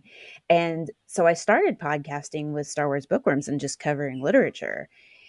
And then, Tricia and I started talking, and then Fangirls Going Rogue, like, we talk about the days that we did the YouTube covering of Star Wars Celebration Europe or Germany or whatever We were it was. up like at midnight or something. Yeah. Doing that. It was ridiculous. And that was the first thing that we talked about doing together. And I think we just wanted to do it because we were excited and we knew the two of us weren't going to be there and covering it from our side. And then it just sort of evolved. Yeah, and for me, I'm going to come at this from a different direction. One of the things I love to do is learn. I love to learn. Like if I could be in school and learn things, I like to learn and gather knowledge. And so one of the things I had to learn in order to do the podcast Skywalking Through Neverland was all the technical stuff. And back then it was really, really hard. It wasn't as easy as it was. And so I did all this research and watched some videos and learned how to do that. And I got really good at the technical stuff. And when you get good at something, you want to use that skill, right? And so part of my podcasting journey was being able to bring that technical knowledge and know-how to the various podcasts that I do. So, and also, I learned I can make logos and things too. So one of the things when you guys asked me to be on Fangirls Going Rogue, one of the things I knew that I could really do is bring that technical side to it and really like up our game in terms of the look and the sound quality of the show. And I was so excited to be able to have that knowledge and bring that. And you guys like brought the feminism, which I kind of needed. Like I wasn't as aware of the disparity in Star Wars. It hadn't really come out to me. So I learned from you guys that viewpoint, and I was able to bring my knowledge of what I could do and then build our logo, which was a really fun time doing that. I love that logo. Yeah. And the Fangirls Going Rogue and her, well, of course you do, Tricia, Miss Pilot and the pinks and the purples and the blues and yeah, I remember I did it in black and white, and then I sent different color versions to you guys, and we settled on those beautiful Sabine colors, right? Yep. Essentially, yeah. She's wielding her influence. Mm-hmm. Yeah. And then I realized, of course, that I loved sharing my opinions and stories as well. And it touches people's lives. Exactly. So much fun. So have you guys achieved any of the goals that you wanted as a podcaster? I did. And a lot of them weren't even goals that I knew that I had, starting out. Like, I think I just started out and just wanted to make an impact, just very generic, very simple, just wanted to make an impact somehow. And slowly I started to see that those things were happening. And then I started creating actual podcasting goals, whether it was interviewing a certain person or, having certain amount of downloads or covering certain kind of events or whatever it was. We were in the right place at the right time in fandom when things were happening, and we were loud, and we were and I say were since I'm not on the show anymore, but like at that time, and I'm thinking kind of to like the middle area of the 10 years that we've been going, when the Force Awakens and all that stuff was coming out, and we were just so poised for this perfect position to be able to do and achieve so many of the things that we did. And like interviews with Freddie Prinze Jr., and things like that. And it was just, I didn't know that I had goals, I guess, when we started. And then that sort of just evolved. Yeah. So for me, my goal when starting podcasting was kind of the same as when I was cosplaying back in 2008 when I created the Jedi Tink costume. It's like I had Star Wars fandom, I had Disney fandom, but I wanted to be more than just a fan. I wanted to express my fandom in some way that other people could see. And so cosplay initially was that for me. And then podcasting became that for me eventually. And then, so now I don't do cosplay really. I'll like Disney bound, but I will really cover stuff as a podcaster. And I find that very fulfilling. And so that was the initial goal. And I absolutely achieved that. But, Fangirls Going Rogue has taken me farther than I ever thought possible. And through doing our show and once again, being at the right place at the right time and my proximity to LA specifically, we've been able to take advantage of lots of press opportunities that I never dreamed of. I mean, at Star Wars Celebration, I think 2015, there was that red carpet of Star Wars Rebels, like a season 2 premiere, I want to say. And also just talking with the creators and the voice actors and things is just one of my favorite things to do, especially the creators of shows, and really get into why they have chosen to tell these stories. It's very exciting. Well, my goal was always starting Fangirl blog was to talk about women, to talk about diversity, inclusion. I would do things like I would put, all the articles talking about different things of this data behind diversity, makes stories more profitable.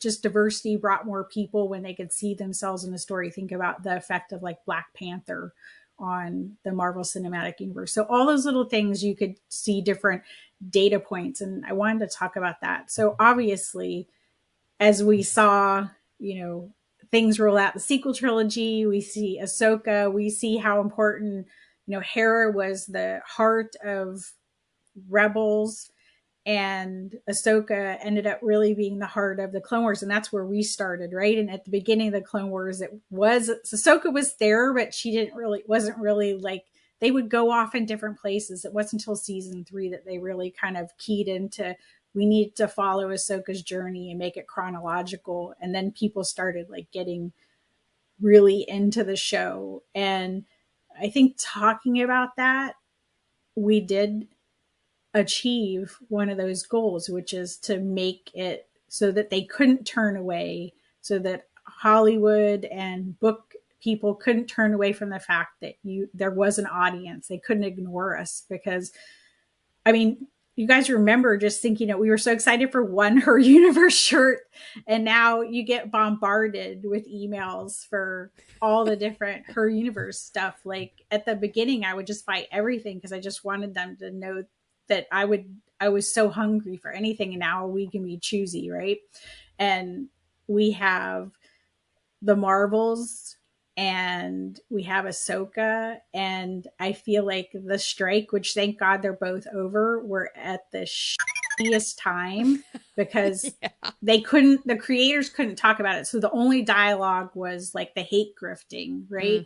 And even the people who wanted to talk about these things that we were in love with or trying to have solidarity with the actors and the writers that tell these stories. And so there was this like, push and pull where there's a phenomenon in feminism called the backslide. And that's where you achieve things that are better, and then they fall back because things are eroded away. And there's so many things, in the world that women's rights are being eroded away too. At the same time, we're achieving these goals. So I feel like the goal has been achieved, but we can't stop talking about it or being about it. So yes, I've achieved my goal, but I'm also very aware of that the goal can go away, that we're still not totally where we want to be. But I have eaten very well at film and cinema this year, and TV, right? So yeah. And the Hunger Games, the Ballad of Songbirds and Snakes. Yeah, is coming out too, which, going at the time I was such a huge fan, and to see it come back, and, there's cool discussions about that too. So yeah. Oh my gosh. I want to talk to you guys because I'm rereading the Hunger Games books so that I'm like ready. There's so many things. Oh my gosh. That's a whole conversation for another day. Whole another conversation. So many things. But one of the things that we did always was we'd like to have our shout outs and to people, and we asked people to just give us an anniversary shout out, and we wanted to play a couple of them for you guys. They'll introduce themselves, and just for us, it's good memories to know that we touch people's lives. Yep. Hello, this is Deborah Lang. I just wanted to take this opportunity to say happy 10th anniversary to Fangirls Going Rogue. I'm so grateful that I found this group, and I appreciate all the leaders and those of you that have taken time to share your fandom through the years. You've really all helped create a safe space for sharing and learning. And through all of you, I feel like I've become a better fan in all of my fandoms. I look forward to seeing what comes next in the next 10 years. Yub. Aww. Aww. Yub, Deborah. That's awesome. I love that she joined us for our Zoom chats as well. Yes. Great insights. And here's another person who joins us for Zoom chats as well. Yep. Fangirls Going Rogue. This is Wesley Meekums, and just wanted to say congratulations on 10 years. I'm glad my friend Lisa told me about your podcast, and I think I've been listening now about 3 years, and since COVID, and it's been great listening to y'all talk about various things, and I'm so grateful for all the Zoom chats that we've had talking about different shows and everything. So anyway, it's just I love listening to you guys, and I love chatting with you too, and I look forward to many more years. So congratulations. Bye. It's fun because Wesley wasn't there from the beginning, but since he's joined and been part of the those Zoom chats. It's just refreshing to see more people come in and have conversations. And I always like the perspective that he brings. The Zoom chats are great because they're like this total safe space. Like it's not recorded. And, I remember one of the members saying they were so afraid that a character was going to die in Loki because they were afraid of all the ladies in the Zoom chat, their reaction if that character died. And it didn't happen. So but their immediate reaction was to worry about us. So yeah, it was one of those things to have different voices. That was sweet. So, you guys, let's do some rapid fire answers to some questions. Name a favorite interview that we've done. Freddie Prinze Jr. Roundtable at Celebration. I'm going to say Ashley Eckstein, talking to the woman who brought us together. We've interviewed her multiple times. Yes. And early on, Ashley was on. And Ashley's actually, the year the Fangirl was how we all met. So we owe a lot to her. But my favorite one was, and we have to give a shout out to Sandra. Sandra was with us when Ashley made time for us on the floor of Celebration, and we interviewed her at her booth and record. I think Richard was our camera guy, right? Mm-hmm. And Sandra was there, and we all got to ask Ashley questions, and that's one of the things I love about Ashley is she makes time for people to support them. So that was a perfect one. And my favorite is, I want to get two. I want to pull Teresa, Hayden Christensen, and Ewan. And if you guys have not heard the round table with Hayden Christensen, he's like one of us. He's Nerd Boy. So go check it out. We'll put the link in the show notes. I love that you were able to do that, Tricia. That was the week I had COVID, and I was just not up to interview anyone. Wow. I left at the wrong time. You did. Oh, boy. Oh, well. And the one nice thing was I got a little note that was told that was one of his favorite interviews to do, just talking to all the different podcasters and getting to do those questions. So always fun. Favorite Celebration moment? Teresa. Okay.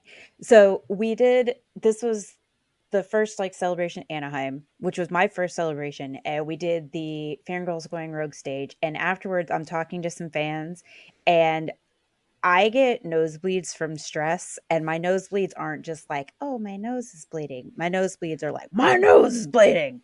And I ran out of the room because my nose is gushing blood. And as I'm running into the bathroom, I basically slam right into Jamie King. So all of that experience. And I just remember hearing that you guys were like, what happened? Where'd she go? Where'd she go? Yes. Yeah, when that question of favorite celebration moment came, I did also think of our pajama party stage at Celebration, but I'm going to name another moment, which is very vivid in my mind.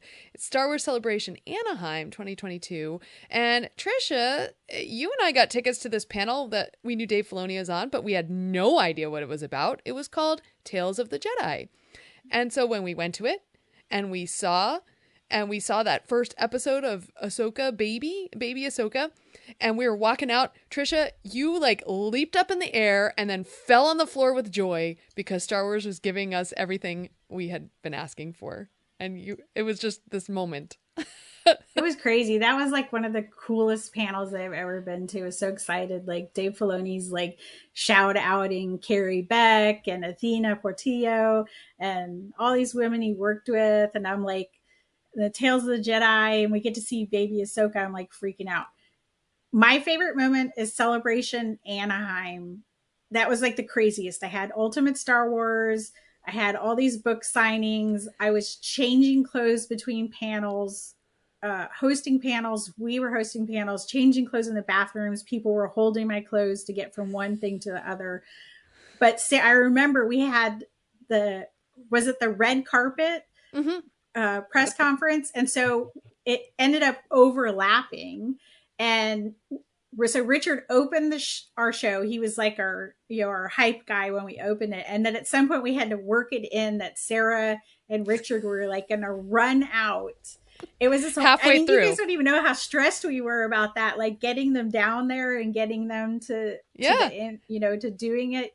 I still had my pajama party slippers on.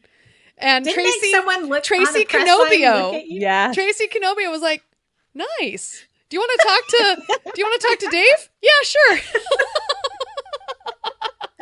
It was really funny. And then I think that same day you talked with Freddie Prinze Jr., right, Teresa? Yeah, and I remember being really nervous because I just had this huge crush on Freddie Prinze Jr. and Tricia literally pushed me into the room because I was like hesitant to go in, and I just remember like her hand on my back and she was like, "Go." You want to And I'm be like, space married to him. It's just Right. true. You were denying it back in the day. Have a green child with Freddie Prinze Jr. What was your so that's a celebration. Yes. But we've been to a lot of other events. So favorite event we've covered. Okay, so this was like Fangirls Going Rogue, but like Fangirl Chat, which was a show we were doing, a spinoff show that we were doing for a little while. I got to go to the Disney Store big media event, and I was covering it kind of for us and for Jedi News at the same time. And they don't let people into their Disney Store headquarters where they're designing things like ever. I mean, we had everything taken away from us, any kind of anything that would be pictures or whatever. And it was one of the coolest things I've ever seen in my life. And getting to see all of the new stuff that was coming out to the Disney Store and them asking us our opinion and how the merchandise, affected us and like if we were attracted to it and all of this stuff. It was so cool. Yeah. That would be my number one. And I wasn't sure if that would count. And then I decided it counts. That's great. And you know what? We already mentioned the launch party for Ultimate Star Wars. So I'm going to pick a different event that I got to cover. And that would be in 2019. I got to go to the Porsche Center for this What Drives You event, which is the Rise of Skywalker Women in Film event at the Porsche Experience Center. And Kathleen Kennedy was there. Second Unit Director Victoria Mahoney, Lin-Wen Brennan, Michelle Rejwan, Marianne Brandon, Rain Roberts, Lucasfilm Director of Development, Bonnie Wild, she's the Skywalker sound effects editor, and Deborah Chow, the Mandalorian and Obi-Wan Kenobi director. So that was really cool. And then I got to go in a Porsche on their like Porsche roadway, and a driver drove like crazy fast. And it was like being on a roller coaster without the tracks, and I was freaking out.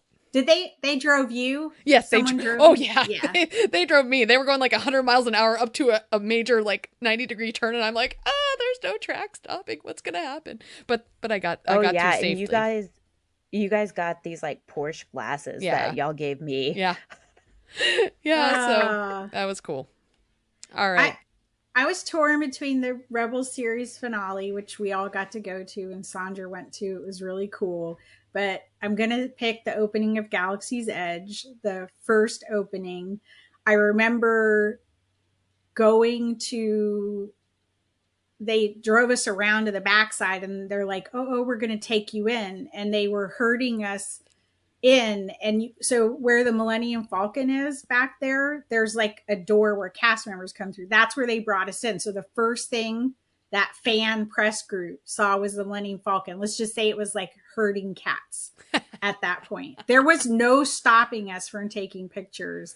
And so the moment that I realized the Millennium Falcon was like a real thing that was like real size was one of the craziest, coolest things that I've ever experienced. That it doesn't matter who you are when you see it. And it was a different experience because I came at it from a different way that most people ever come at it. And that's kind of special. It's just a really cool memory because none of us knew what it was going to be. And then they were like, oh no, we can't get them to do anything now. They're like, you need to be at this event. No. Herding floor kittens. So do you guys want to, let's end this with we talked about all the things we've done. Mm-hmm. Where would you like Star Wars to go in the future? I put this one because I didn't want you to have too much pre-planned discussion. There's going to be a lot of ums now. Good. Oh yeah. Okay. So for me, I am ready for like the big cinema stuff to come back.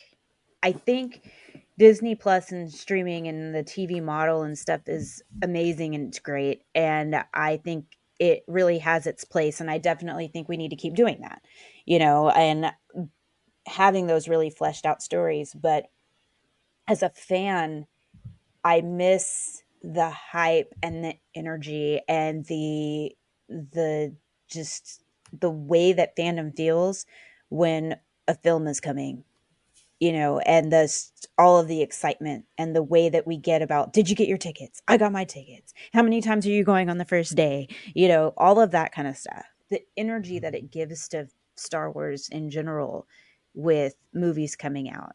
Because right now, like, the toy aisle sucks, y'all. It's lame. Mm. And I like toys. And the Lego sets they're okay. No, but they're not great. Not enough nubs you know? for you out there?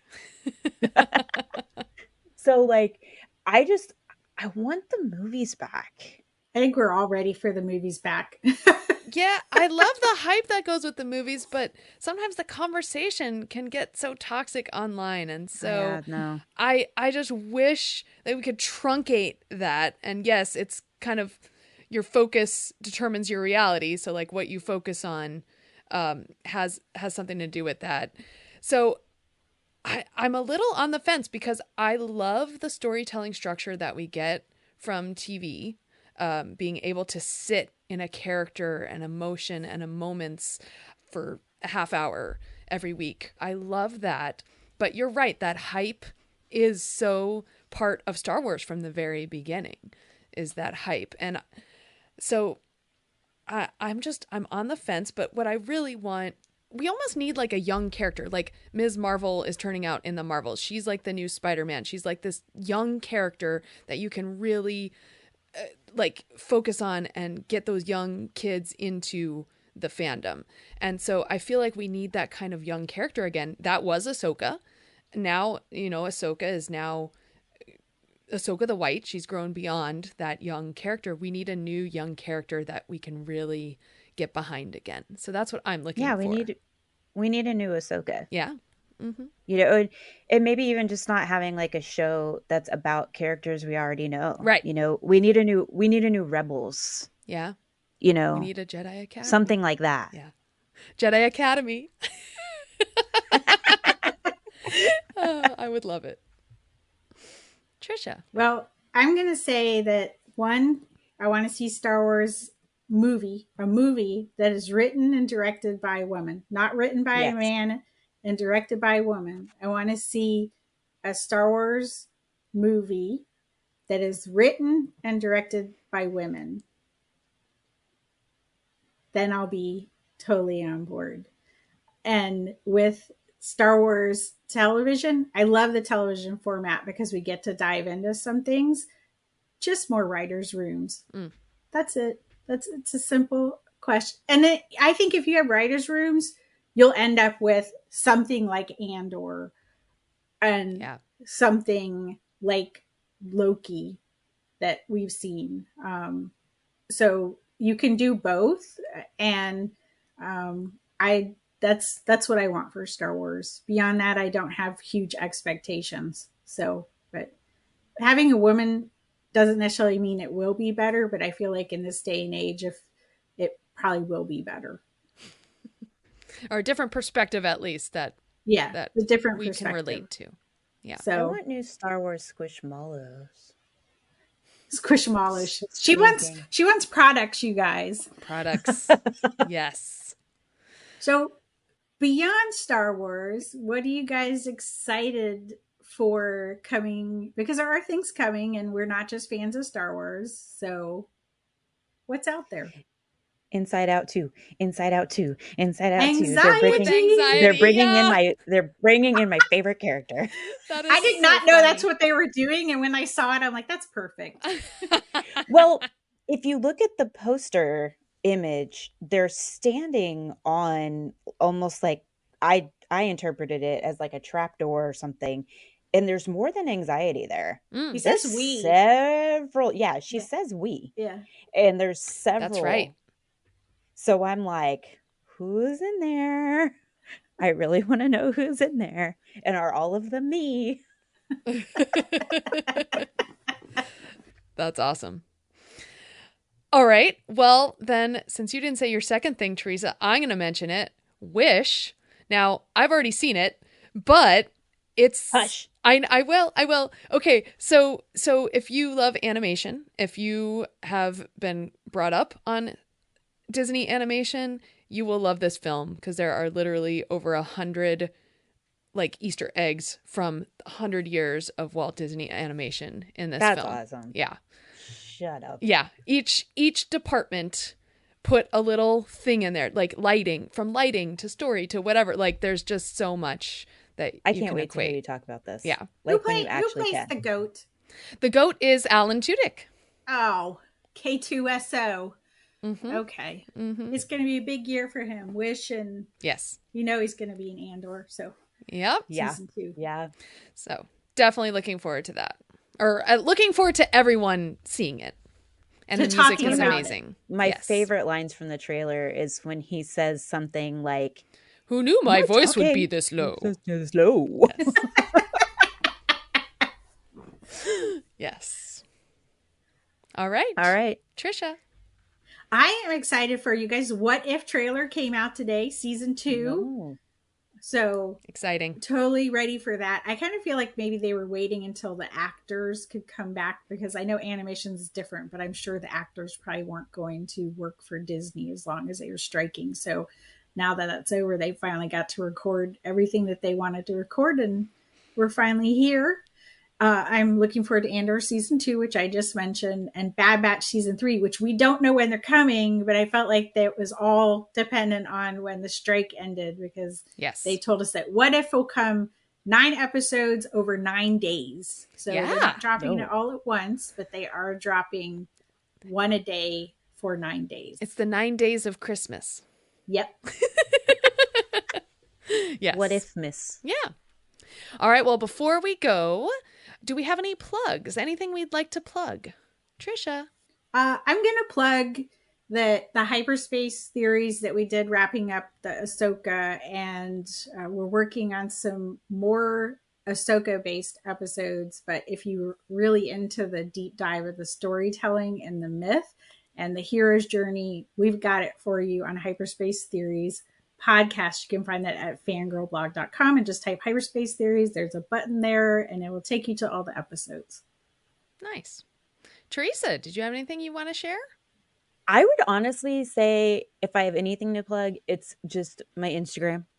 I am crocheting a lot. So if you want to see the creative side of my brain, it's coming out in yarn. And I guess I can plug the fact that Sarah and I will be together at California Adventure next week, and we'll be posting a bunch of stuff. And I've never seen Avengers Campus, so she's going to be my tour guide, and I'm very excited. You're going to have so much fun. It's going to be awesome. The only thing that would have been better is if Rogers the Musical had still been playing. I know. Yes. Dang it. Believe me, I just took my parents last week, and it's like, if only Rogers were playing. Yes. It's okay. I'm pretty sure Sarah can sing it all for me. So I'll just put her in Avengers Campus somewhere, and I'll just make her perform the whole show. That's right. And as for my plugs, one of them has to do with The Marvels. So Richard and I are putting out an episode tomorrow as we record, are The Marvels review and breakdown. And we spoke with Paul Warren, who not only was a creature performer on Andor, but he was a Skrull in The Marvels, and he had a lot of fun behind the scenes stories. And so we talked with him, and we also reviewed the movie with him as well. Went into a nice deep dive. So really fun discussion. And then next week on Skywalking Through Neverland, Wish. We have a huge review breakdown. On last Friday, we were invited to Walt Disney Animation Studios, and we got to go into a recording booth and record. We got to draw with an animator, the character Star, and we got to visit Walt Disney's office, like his actual office that he had all throughout That's so cool. Disney. It was like walking through history. It was amazing. So yeah, we're going to share all of that next week. So look for that and watch the movie. Sarah, have you read that book, Women of Imagineering? No, I haven't. Okay, when I'm done with it, I'll send it to you because you would be really interested in all the little tidbits. There's, I don't know, like 11 women, and they all tell their journey. Oh, wow. Of working. I It's want really to cool. read. So, Okay. Is it on Audible? Because I have like 14 credits. Oh, wow. I don't know, but if it is, you should listen to it because it's cool. Like them talking about building Epcot, building Disneyland, Wow. all the little nitpick details of things, and making like it's a small world things, and wow, the crazy little details, like the birds' feathers were coming off, so they figured out a way to make it better. So cool. Women of Walt Disney Imagineering. Yes. Buying with credit now.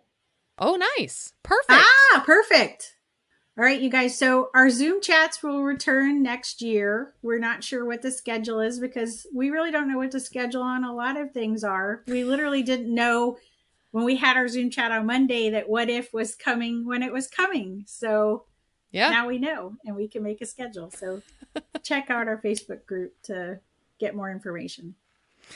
All right. Well, that wraps up this episode of Fangirls Going Rogue, our 10th anniversary episode. Teresa, thank you so much for joining us and completing our trifecta of female fandom. Aw, y'all are so sweet. I miss it. Well, this is going to make me this is fun. I've had a long enough break. Yes. All right. Well, you can visit us over at fangirlsgoingrogue.com. You can also join us on X or Instagram or whatever you want at FG Going Rogue. Tricia is at Fangirl Cantina. Make sure to check out Teresa and her amazing crochet at Ice Cold Penguin. And I am at Jedi Tink. You can send us an email, contact@fangirlsgoingrogue.com.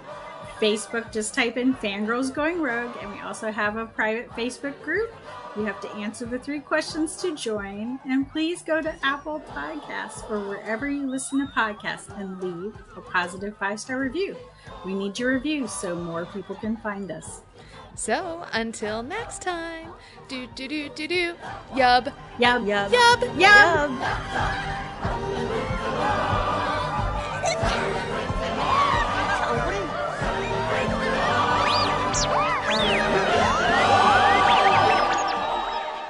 This site is not affiliated in any way with Lucasfilm Limited, LLC, the Walt Disney Company, or any of their affiliates or subsidiaries. Yep, yep.